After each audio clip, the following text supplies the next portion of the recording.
যারা ডেমোক্রেট তাদের মধ্যে ভীষণ একটা আবেগ এবং নতুন করে কিছু করার একটা যে প্রচেষ্টা, সেটা আমরা দেখেছি, অবজার্ভ করেছি। উনি বলেছেন ওনার পূর্ণ সমর্থন ইসরায়েলের সাথে, কিন্তু সেই সাথে প্যালেস্টাইনে যারা সাধারণ জনগণের যেটা হয়েছে সেখানেও তার সেটা হওয়া উচিত নয়, কিংবা সেটা তার সাপোর্ট আছে। অনেক জায়গাতেই অ্যাবর্শন রাইটস এর অনেকগুলো ফান্ডামেন্টাল কাজে অনেক ভালো কিছু করবার চেষ্টা করেছেন, এবং উনি কমলা হ্যারিস সেই ডিরেকশনই যেতে চান। যতটা বলা হয়েছিল সেই পরিমাণ জনসমাগম দেখিনি আমরা, বিক্ষোভ উত্তেজনা দেখিনি, ভেতরে তো নয় বাইরেও নয়। ডিএনসি শেষ দিনে ডেমোক্রেটিক পার্টির প্রেসিডেন্ট প্রার্থী হিসেবে আনুষ্ঠানিকভাবে মনোনয়ন গ্রহণ করেছেন কামালা হ্যারিস। প্রেসিডেন্ট জো বাইডেনের প্রতি কৃতজ্ঞতা প্রকাশ করেছেন। স্বাভাবিকভাবেই বাইডেনের রেকর্ড অসাধারণ এবং আমেরিকার ইতিহাসে তা অনন্য অনুপ্রেরণা হয়ে থাকবে, তার জন্য উনি উল্লেখ করেছেন। ডেমোক্রেটরা দেশকে রাজনীতির ঊর্ধ্বে রাখতে চান বলে বলেছেন, তাই সাধারণ মানুষের নানা সমস্যা সমাধানে সবসময় কাজ করে যান বলে তারা মনে বলছেন। ক্ষমতায় গেলে অর্থাৎ উনি যদি নির্বাচনে জয়ী হন, তাহলে ভাইস প্রেসিডেন্ট কামালা হ্যারিস সেই ধারা অব্যাহত রাখবেন বলে দাবি করেছেন। প্রেসিডেন্ট জো বাইডেনকেও বেশ আবেগী মনে হয়েছে এদিন।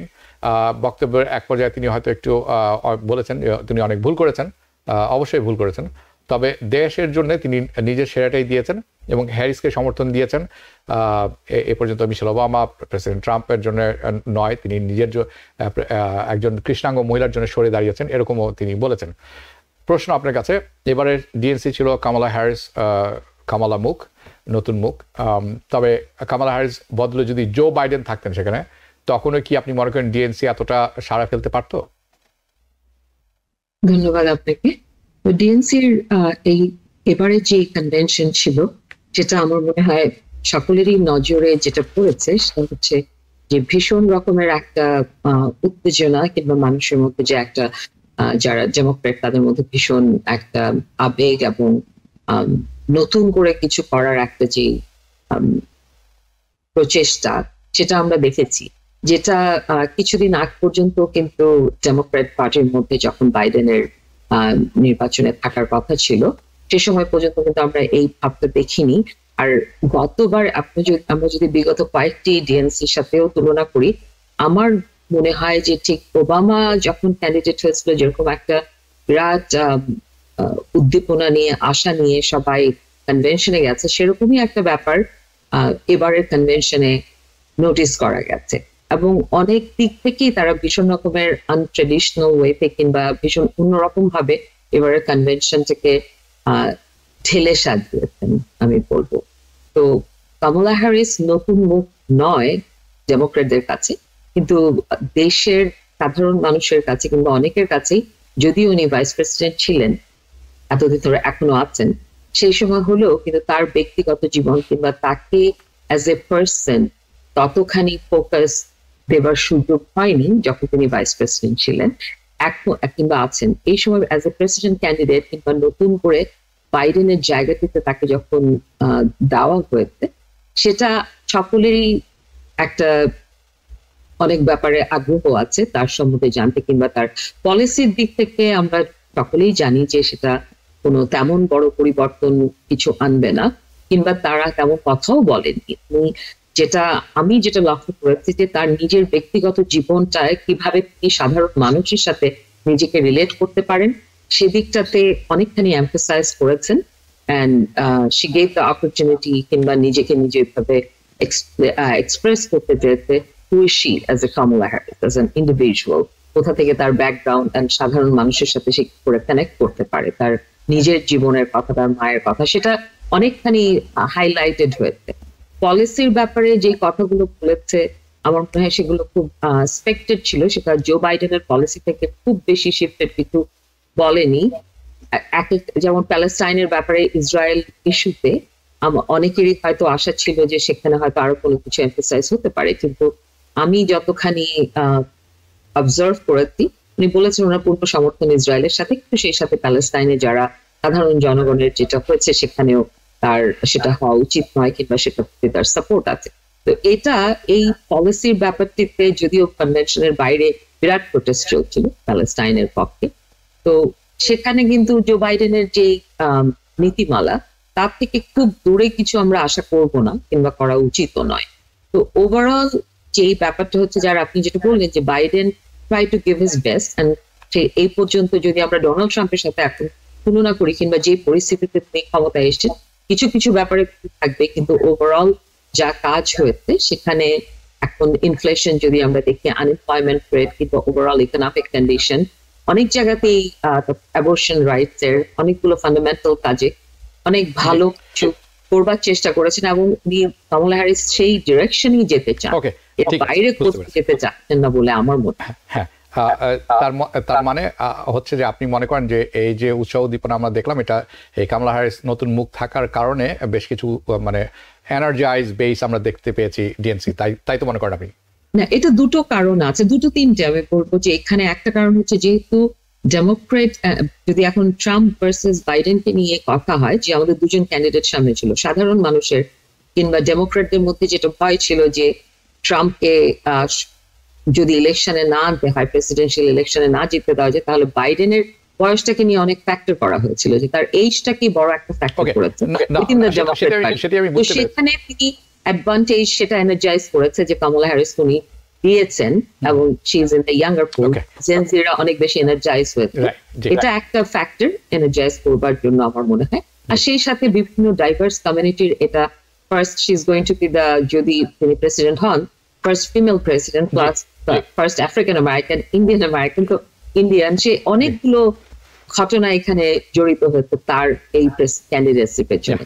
আমার মনে হয় সেটা অনেক বেশি এনার্জাইজ করেছে ডাইভার্স ক্রাউড। ধন্যবাদ। আমি আসছি আপনার কাছে, হাসান ফেরদৌস, আপনার কাছে আমরা যাব। কমলা হ্যারিসের নির্বাচনী প্রচারণার আর বা নির্বাচনের সামনে আর বাকি আছে 75 দিন। এরই মধ্যে হ্যারিসকে ট্রাম্পের বিরুদ্ধে বেশ কয়েকটি চ্যালেঞ্জ মোকাবেলা করতে হবে। আমরা ক্রমাগত শুনে আসছি, is she Indian, is she black, what is she, এই ধরনের কথা এখনই শুনছি আমরা। প্রথমে ব্যাটল গ্রাউন্ড স্টেটগুলোতে হ্যারিসকে ভোটারদের আকর্ষণ করতে হবে, সেটি একটি বড় ব্যাপার হয়ে দাঁড়িয়েছে। আরেকটি হচ্ছে ইমিগ্রেশন নীতি, ইমিগ্রেশনের চাপের মধ্যে অনেক ব্যাপার আছে এখানে, যেটি আপনি ভালো করেই জানেন। এই যে নিজ দলের মধ্যেও একতা বজায় রাখাটাও হ্যারিসের জন্য একটি বড় চ্যালেঞ্জ হয়ে দাঁড়াবে, স্পেশালি বামপন্থী যারা আছেন, প্রোগ্রেসিভ, তাদেরকে একাট্টা করা।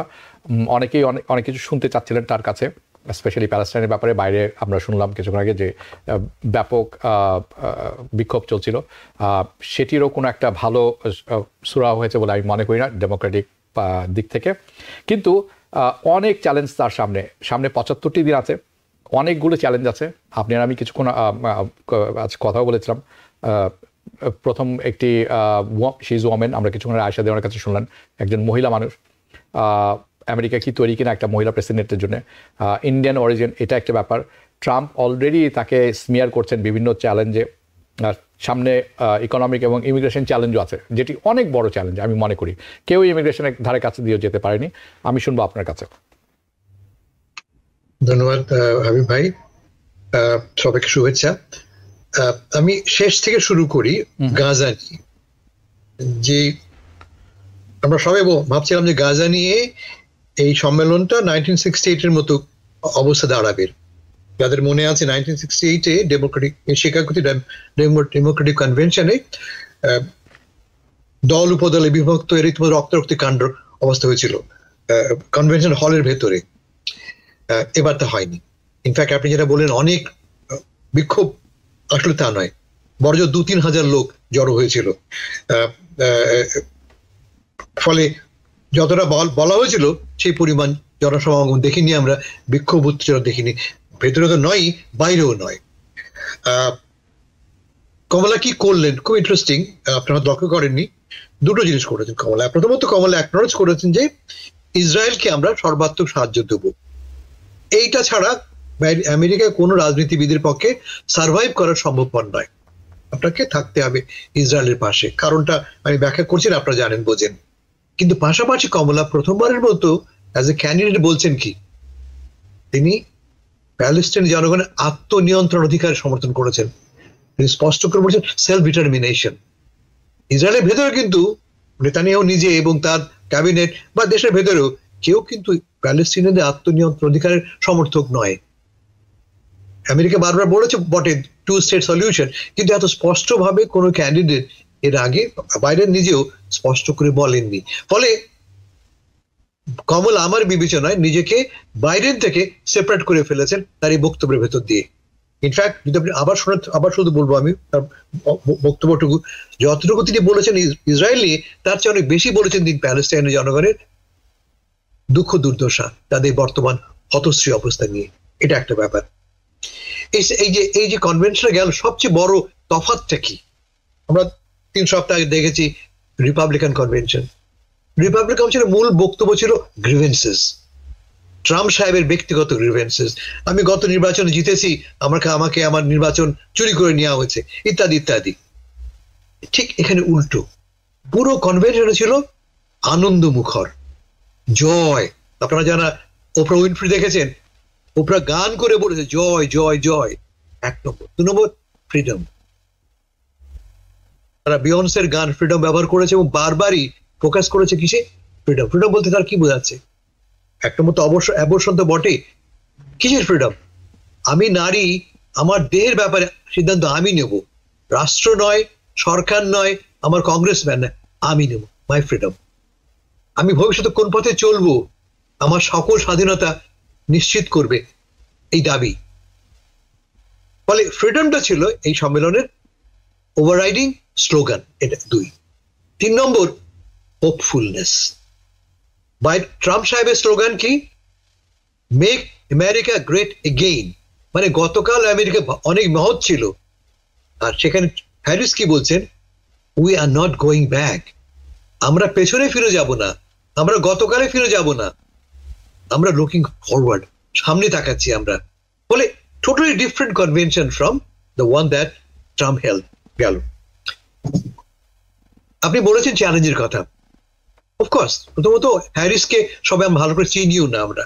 এই কনভেনশনের ফলে জানা গেল লোকটা, এই নারী কে। আমরা অনেক বেশি লোক, 30 মিলিয়ন লোক টিভি দেখেছে। ইনফ্যাক্ট ডেমোক্রেটিক কনভেনশনের দর্শক সংখ্যা আরএনসির চেয়ে বেশি। ট্রাম্পের ভাষণ শুনেছে 24 মিলিয়ন লোক, হ্যারিসের ভাষণ শুনেছে 26 মিলিয়ন লোক। রেটিং এ হেরে গেছে ট্রাম্প। এই কথা তিনি যখন শুনবেন আরো তিনি ক্ষিপ্ত হবেন, আমরা জানি।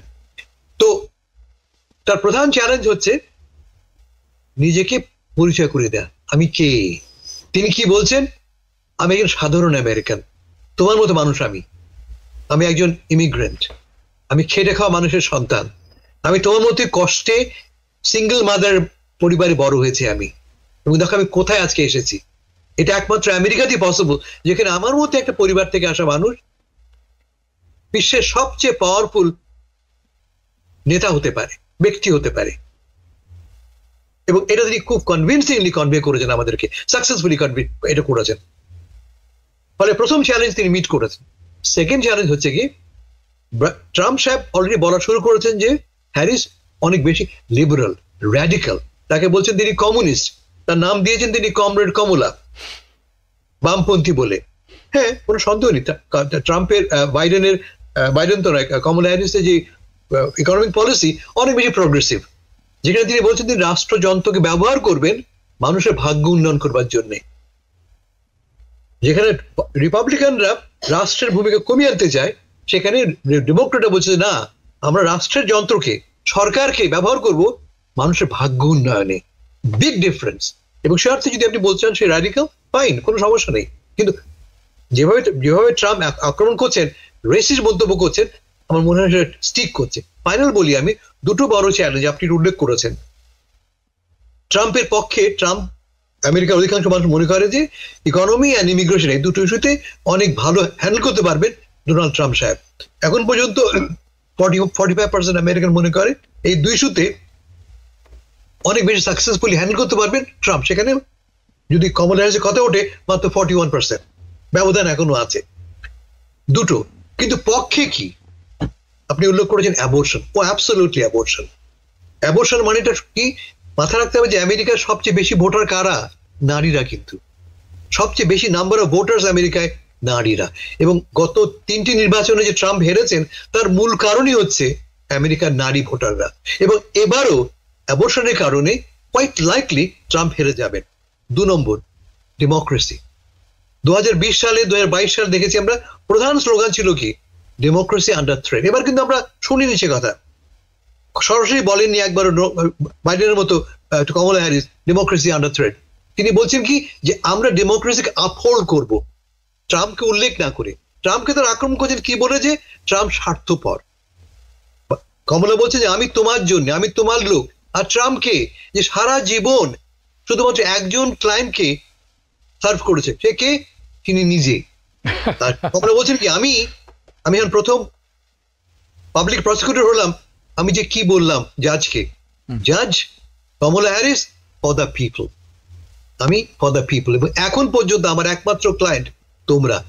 এই যে ডিফারেন্স তৈরি করলেন তিনি, আমার ধারণা যে সেটাই মূল কারণ ডেমোক্রেট এতটা উদ্বেলিত, এতটা কি বলবো এনার্জাইজ, এবং এই এনার্জিটা তাদের কদ্দূর তাদের নেবে আমরা আগামী 70 দিনে আমরা তা বুঝতে পারবো। জি ধন্যবাদ। আমি যাব পুনরায় আয়েশা দেওয়ান আপনার কাছে। কিছুক্ষণ আপনি বলছিলেন যে আমি কামালা হ্যারিসের প্রসঙ্গে আপনার কাছে জিজ্ঞেস করেছিলাম যে এই যে ডিএনসির উৎসাহ উদ্দীপনাটা আমরা দেখলাম, এটি কি কামালা হ্যারিস আসার জন্যে, এবং আপনি বেশ সুন্দর করে তুলে ধরেছেন অনেকগুলো ব্যাপার। কিন্তু একটি ব্যাপার যেটি হচ্ছে কামালা হ্যারিস উনি একজন নারী, উনি একজন কৃষ্ণাঙ্গ। এটি দুটি নেগেটিভ আমেরিকার পলিটিক্সে, কারণ অনেকেই মনে করে থাকেন যে আমেরিকা এখনও একজন নারী প্রেসিডেন্টের জন্য তৈরি না। এই ব্যাপারটি নির্বাচনে কতটুকু প্রভাব ফেলবে বলে আপনি মনে করেন? আরেকটি ব্যাপার আছে খুব স্টিকি, সেটি হচ্ছে ইমিগ্রেশন। ট্রাম্প দাবি করে থাকেন যে উনি ইমিগ্রেশন খুব শক্ত হাতে হ্যান্ডেল করেছেন, যদিও পরিসংখ্যান তা বলছে না। আমরা দেখেছি সবচেয়ে বেশি ডিপোর্টেশন হয়েছে ওবামার সময়ে, এবং সবচেয়ে বেশি শক্ত হাতে ইমিগ্রেশন অনেক সময় হ্যান্ডেল করা হয়েছে জো বাইডেনের সময়, যেটি উঠে আসেনি মিডিয়াতে সেরকমভাবে। কিন্তু ট্রাম্প যেটি দাবি করছেন সেটি অনেকখানি সত্য নয়। হাওয়েভার কংগ্রেসে একটি বিল আছে, এখন সেই বিলটি পাশ হয়ে গেছে, এখন দ্বিতীয় অংশটি পাশ হবে। এটি রিপাবলিকানদের লেখা ইমিগ্রেশন। আশ্চর্যজনক হলো এই বিলটির নাম হলো ইউক্রেইন বিল, কারণ এটি দুটি অংশ ছিল। আপনার হয়তো মনে থাকবে যখন বিলটি আসে তখন রিপাবলিকানরা বলে দিয়েছিল যদি ইউক্রেনকে পয়সা দিতে হয় তাহলে এই ইমিগ্রেশন বিলটি পাশ করতে হবে। তো প্রথমটি তো হয়ে গেছে, এখন দ্বিতীয়টি বাকি। কামালা হ্যারিস এই ডিএনসিতে বলেছেন I will sign the bill, কিন্তু এই বিলের একটি অংশ আছে খুবই ক্ষতিকর, অনেক ভয়ঙ্কর, সেটি হচ্ছে ম্যাস ডিপোর্টেশন। তাহলে তো উনি এটির সাথে অ্যাগ্রি করবেন, এমন একটি ব্যাপার। কেন এটি রিপাবলিকানদের বিলে উনি অ্যাগ্রি করবেন, এবং কি করা উচিত আসলে এই ব্যাপারটি সুরাহা করার জন্য? সো আপনার কাছে কয়েকটি প্রসঙ্গ রইল। নারী কতটুকু প্রভাব ফেলবে, এটি নারী কৃষ্ণাঙ্গ কতটুকু প্রভাব ফেলবে এই নির্বাচনে, এবং ইমিগ্রেশন যে ব্যাপারটি আছে এটি নিয়ে কিন্তু উনি বেকায়দায় পড়বেন বলে অনেকে মনে করছেন।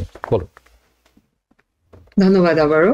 তো আমি যেটা প্রথমবারও বলেছি যে এবারের নির্বাচন আমরা জানি এটা ট্রেডিশনালি আমরা বহু বছর যখন হিলারি ক্লিন্টন নির্বাচনে এসেছেন তখনও ভীষণ উৎসাহ উদ্দীপনার মাঝেও বলা হয়েছে যে America is not ready for a female president. কিন্তু আমার মনে হয় এই 8 বছরে এই সময়ের মধ্যে কিন্তু অনেক কিছু পরিবর্তন হয়েছে, এবং আমাদের একটা জিনিস মনে রাখতে হবে যে এবারের নির্বাচনে, যেটা আমি হাসান ভাই আমরা দুজনেই বললাম, যে অ্যাবর্শন রাইটস একটা বিরাট ফ্যাক্টর হয়ে কাজ করছে, যেখানে যেটা ফ্রিডমের কথা বলা হচ্ছে, উইমেন ফ্রিডম, ফিমেল ফ্রিডম, সেখানে মেয়েদের একটা অনেক স্ট্রং সাপোর্ট বেস তৈরি হয়েছে ক্রস দ্য আইল, যেটা পিঙ্ক কালার সবকিছু হেবে অ্যাজ এ ফিমেল। আমরা জানি যে উনি যখন জো বাইডেন উইথড্র করলেন তারপর অলমোস্ট, আমি যদি নাম্বারটা ভুল না বলি, অলমোস্ট 2.5 লাখ হোয়াইট উইমেন একসাথে হয়ে first the white women for Kamala Harris যে কোয়ালিশনটা করলেন, এবং সেখানে তারা জুমে কল করেছিলেন। তো এরকম বিভিন্ন জায়গায় বিভিন্ন গ্রুপ এগিয়ে আসছে। আরেকটা জিনিস হচ্ছে যেটা জেনজি, এবারে যে নতুন জেনারেশন ভোটার আছে তারা একটা বিরাট পার্ট এবারে ইলেকশনের জন্য ভোটিং এ। তারা কিন্তু মেল ফিমেল এই ডিসক্রিমিনেশনটা আমাদের পলিটিক্সে যেই ব্যাপারটা বলা হয় সেটাকে কিন্তু তারা আমাদের জেনারেশন কিন্তু তার পেছনে যারা আছে তাদের মতো করে দেখে না, এবং তাদের কাছে এই যে ডোনাল্ড ট্রাম্পের যে ফেমিনিস্ট মানে অ্যাটাক করে কথা বলা অ্যাজ এ ফিমেল, তাকে বিভিন্নভাবে বিদ্রুপ করছে, এটা কিন্তু তারা খুব ভালোভাবে রিসিভ করছে না, নাম্বার 1। নাম্বার 2 হচ্ছে এখানে তারা অ্যাজ এ প্রেসিডেন্ট মেল হোক ফিমেল হোক যার ক্রেডিবিলিটি বেশি থাকবে কিংবা যাকে প্রোগ্রেসিভ মনে হচ্ছে তাকেই তারা দেখতে চায়। তো সেখান থেকে এই দুটো ব্যাপারকে যদি আমরা এক করি, তাহলে এবারে নির্বাচনের একটা পটচিত্রে কিছুটা ভিন্নতা এসছে, যে আমেরিকানরা মহিলা প্রেসিডেন্টকে একসেপ্ট করতে পারবে কিনা। সেখানে কিন্তু একসেপ্টেবিলিটির ব্যাপারটার রেশিও চেঞ্জ হয়ে যাচ্ছে, যেহেতু ভোটিং পোলটাও অনেকটা শিফট করেছে। তো এটা আমার ব্যক্তিগতভাবে মনে হয় যে হয়তো এবারের ইলেকশনে আমরা আগের মতো যে একটা এই ট্যাবোটা কাজ করেছে সেটা কাজ করবে না, because different factors, different pool of voters আমরা এবার অ্যাড্রেস করছি। তো সেটাতে একটা অ্যাডভান্টেজ তো অবশ্যই আছে। আর যেটা বললেন যে হোপ অ্যান্ড পজিটিভ কথা শোনা, the new generation wants to here positive, যেটা রিপাবলিকান ক্যাম্পেইন থেকে আমরা বরাবর দেখছি যে ভীষণ রকমের নেগেটিভ ক্যাম্পেইন হচ্ছে, যেটা হাসান ভাইও বলেছেন, এবং আমরা like we are almost tired to hear that make America great again, এবং যতবার কথা বলেন ততবারই ভীষণ পেসিমিস্টিক টোনে কথা হয়। কিন্তু Kamala Harris from the day one ভীষণ পজিটিভ হোপফুল কথা বলছে, যে আমরা উইদাউট ক্রিটিসাইজিং অপোনেন্ট ওইভাবে ডিরেক্টলি, যে আমরা কি আমাদের নিউ জেনারেশনের কি চাই, আমাদের বেটার ইকোনমি, আমরা কি কি ইস্যুস চাই। যেটা আমি বললাম, একটা ইস্যুতেই হয়তো এখনো সবাই পুরোপুরি সন্তুষ্ট নয়। এটা আমি আজকে বিবিসিতেও সকালবেলায় শুনছিলাম, যে এই কথাটি এসেছিল যে প্যালেস্টাইন ইস্যুতে কি করে, how she is addressing, and then immigration, these are the two pressing issues হয়তো পুরো ইলেকশনের সময় এই ক্যাম্পেইনে চ্যালেঞ্জ থাকবে। তো প্যালেস্টাইন ইস্যুতে তার সাপোর্ট সে দিয়েছে, যেটা আমি একটু আগেও বলেছি, সাপোর্ট দিয়েছে ইসরায়েলকেও বলেছে, কাইন্ড অফ ব্যালেন্স অ্যাক্ট। কিন্তু সে চেষ্টা করেছে আর ওপিনিয়নটা সেভাবে এক্সপ্রেস করতে, which is a good indicator for new generation too, কারণ তারা এটা শুনতে চাচ্ছে। আর দ্বিতীয়ত হচ্ছে ইমিগ্রেশন নিয়ে যেটা ব্যাপার আপনি যেটা বললেন, সেখানেও কিন্তু উনি যেটা বলেছেন, আমার একটা কথা খুব ভালো লেগেছিল, বলেছে যে আমরা সিকিউর বর্ডার করেও কিন্তু যে হিউম্যানিটেরিয়ান গ্রাউন্ডে যেটা আমাদের এখানে আমরা মিগ্রেশন দিতে পারি এবং ফ্যামিলি রিউনাইট করা, এবং এই যেটা আমেরিকা করে এসছে হিস্টোরিক্যাল ভাবে, সেটাও করতে পারি। তার মানে we can bring a balance between both. তো যেই ব্যাপারটা আমার মনে হয় একটু ডিফারেন্ট দেন বলা যে আমরা একদম বর্ডার সিল করে দেবো সবাইকে, যেটা প্রোপাগান্ডার মতো মানে এতদিন ধরে কথা হচ্ছে যে না একেবারে কিছু করা হবে না। আর আমরা হিস্টোরিক্যালি কিন্তু আপনি যেটা বলেছেন যে ট্রাম্প সরকার কিংবা রিপাবলিকান সরকাররা বরাবরই অনেক অনেক বলেন ইমিগ্রেশনের ইস্যুটাকে তারা অ্যান্টাই ডেমোক্রেট ইস্যু হিসেবে কাজে লাগান, যে ডেমোক্রেট আসলেই ইমিগ্রেশন ল একেবারে লুজ হয়ে যাচ্ছে, বর্ডার একেবারে খুলে দেওয়া হচ্ছে, সব ঢুকে যাচ্ছে, উইচ ইজ নট ট্রু। আমরা জানি ওবামা সরকারের সময় সবচেয়ে বেশি ডিপোর্ট হয়েছে, যতখানি হয়েছে সেটা কিন্তু হয়তো ট্রাম্প সরকারের সময় হয়নি। কিন্তু ট্রাম্প ক্যাম্পেইন বরাবরই সেটাকে ইউজ করেছে। তো এবার কামালা হ্যারিসের ক্যাম্পেইনের আমি স্পিচ থেকে যতখানি বোঝা যাচ্ছে যে they want to utilize that as a good balance, এবং সাধারণ মানুষের কাছে হয়তো সেভাবেই প্রেজেন্ট করবে। কারণ দুটো ব্যাপারই খুব ইম্পর্টেন্ট, যে বর্ডার সিকিউরিটি যেমন ইম্পর্টেন্ট, তেমন আমাদের ইমিগ্রেশনে যেভাবে এত বছর ধরে আমেরিকান পলিসিতে ইমিগ্রেশন যেসব অপ্রেস মানুষকে এখানে আসবার জন্য জায়গা দেবার জন্য যে সিস্টেমটি আছে সেটাকেও সাপোর্ট হবে। তো এই দুটোর গুড ব্যালেন্স, সেটাকে মানুষের কাছে কনফিডেন্সের সাথে মানুষের বিশ্বাস অর্জন করতে হবে সবচেয়ে বড় চ্যালেঞ্জ আমি মনে করি, মোর দেন দ্য প্যালেস্টাইন ইসরায়েল ইস্যু। এই মুহূর্তে এটা একটা বড় চ্যালেঞ্জ, কারণ ইয়াং জেনারেশন এটাই শুনতে চায় আদার দেন অন্যান্য যা বিষয় আছে। তো আমি আরেকটা ব্যাপার অ্যাড করতে চাই, যে আমরা নতুন প্রজন্মকে যেটা দেখছি এবারের ইলেকশন, ডেমোক্রেটদের প্রচুর young politically young generation interest নিচ্ছে, এবং তারা প্রচুর পডকাস্ট করছে, প্রচুর অ্যানালাইজ করছে, which is very ইমপ্রেসিভ। আমি বলবো যে তারা যেভাবে অ্যানালাইজেশন আনছে between Trump and Kamala Harris, এটা কিন্তু আমরা যখন হিলারি ক্লিন্টন অ্যান্ড ট্রাম্প হচ্ছিল সেই সময় কিন্তু আমরা দেখিনি এই যে ইন্টারেস্ট তাদের টুয়ার্ডস বোথ ক্যান্ডিডেট। তো সেখানে তার ফিমেল হওয়ার ব্যাপারটা এবারের ইলেকশনে আমার মনে হয় না যে এটা খুব বড় একটা ডিসঅ্যাডভান্টেজ কিংবা মানুষের। উই উইল সি, দেখবো সেটি। আমি হাসান ফেরদৌস আপনার কাছে যাব, এবং এটি অত্যন্ত গুরুত্বপূর্ণ বিষয় সবকটি, কিন্তু এটি এই সময়ের প্রয়োজনে এটি অত্যন্ত গুরুত্বপূর্ণ। আপনি কিছুক্ষণ আগে বলছিলেন 1968 সালের কথা, ডেমোক্রেটিক ন্যাশনাল কনভেনশন। আমার হঠাৎ করে মনে পড়ে গেল 2016 সালে যখন ট্রাম্প নির্বাচনে দাঁড়ালেন এবং উল্টোপাল্টো কথা বলা শুরু করলেন। আমি ছোট্ট করে 4-5 প্যারাগ্রাফের একটি লিখেছিলাম, আমার ফেসবুক পেজে এখনও আছে, হঠাৎ করে মনে পড়লো, I am worried about the next generation.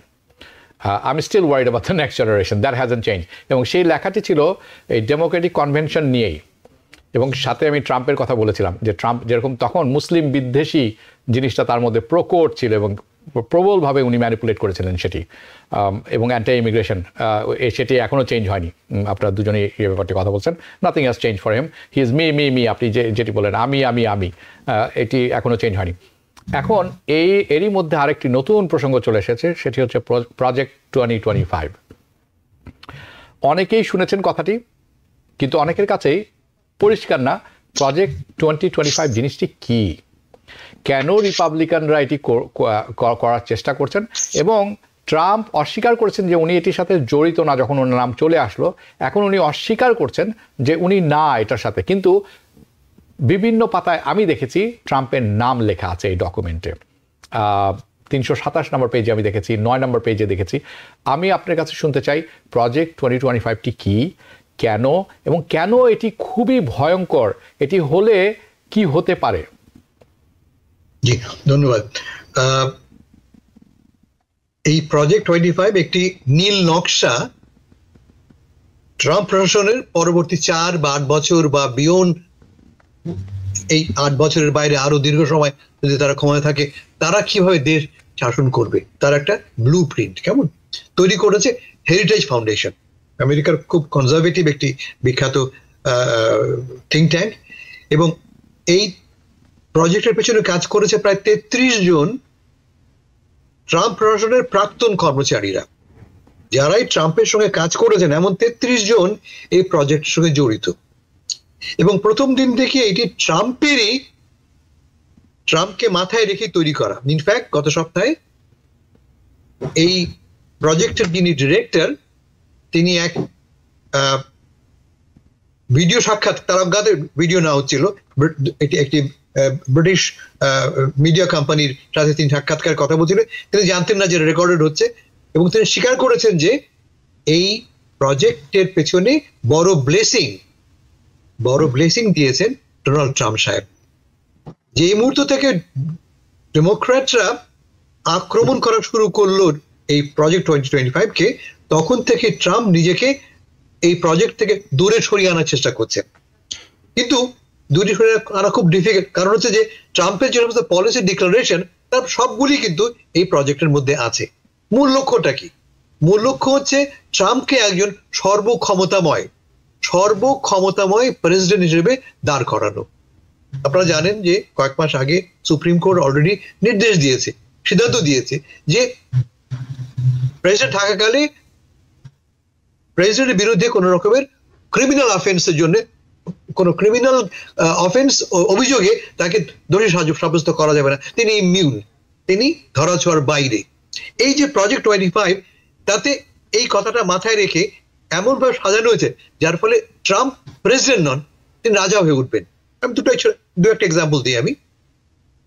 যেমন এখন নাই, হিস্টোরিক্যালি আমেরিকায় justice department independent, justice department সঙ্গে হোয়াইট হাউসের সম্পর্ক খুব মিনিমাল। আমাদের জাস্টিস মিনিস্টার, আমাদের এখানে অ্যাটর্নি জেনারেল ইন্ডিপেন্ডেন্টলি অপারেট করেন। কিন্তু এই প্রজেক্ট 25 বলা হচ্ছে যে জাস্টিস ডিপার্টমেন্ট হবে হোয়াইট হাউসের অনুগত, হোয়াইট হাউসের সিদ্ধান্ত অনুসারে চলবে জাস্টিস ডিপার্টমেন্ট।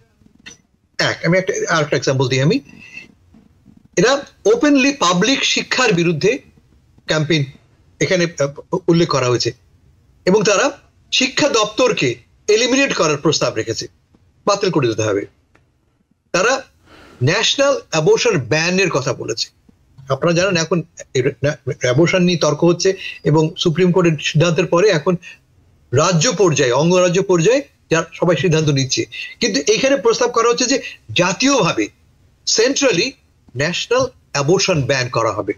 গেল শুধু তাই না, নতুন একটি তারা দপ্তর তৈরি করবে, যে দপ্তরে কিভাবে এই অ্যাবর্শন ব্যান ইমপ্লিমেন্টেড হচ্ছে, পালিত হচ্ছে, তা মনিটর করবে।